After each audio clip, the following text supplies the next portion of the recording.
Friends, welcome to Mani's kitchen of grace. మనము దోశ మీద ఇంకా ఇడ్లీ మీద ఇన్స్టెంట్గా మనము ఆనియన్ చట్నీ ఎలా చేసుకోవాలో చూసుకుందాము. ఫస్ట్ ఒక బాండ్లీ తీసుకున్నాను. ఇందులో కావలసినంత ఆయిల్ పోసుకున్నాను. అది హీట్ అయినాక కొన్ని కట్ చేసుకున్న ఉల్లిగడ్డని ఇందులో యాడ్ చేశాను.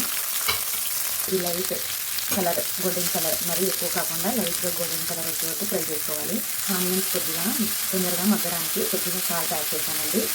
ఇందులోనే కొద్దిగా వెల్లుల్లి యాడ్ చేశాను. ఇందులోనే కొద్దిగా జీలకర్ర మొత్తం మిక్స్ చేసుకోవాలి.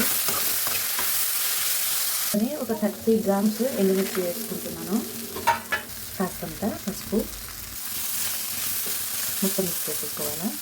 ఒక్క 3 నిమిషాలు వేయించుకుందాం. మూత తీసి చూద్దాము. చూడండి, ఇలా మంచిగా ఈ కలర్లో వచ్చినాక దీన్ని చల్లగైనాక మిక్సీ పట్టేసుకోవాలి. ఇదంతా మంచిగా మెత్తగా గ్రైండ్ చేసుకోవాలి. ఇలా మిక్సీ గ్రైండ్ చేసేసుకున్నాను చట్నీని మెత్తగా. తర్వాత మనం పోపు పెట్టేసుకోవాలి. తర్వాత పోపు పెట్టుకోవడానికి ఒక బాండ్లీ తీసుకున్నాను. ఇందులో కావేసినంత కొద్దిగా జీలకర్ర, వెల్లుల్లి, తర్వాత ఎండుమిర్చి, తర్వాత కరివేపాకు ఇలా రెడీ అయ్యాక మిక్సీ పట్టుకొని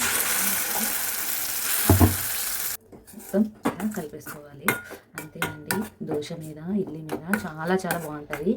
ఒక్కసారి మీరు కూడా ట్రై చేయండి. నచ్చితే ఒక లైక్ చేయండి, సబ్స్క్రైబ్ చేసుకోండి.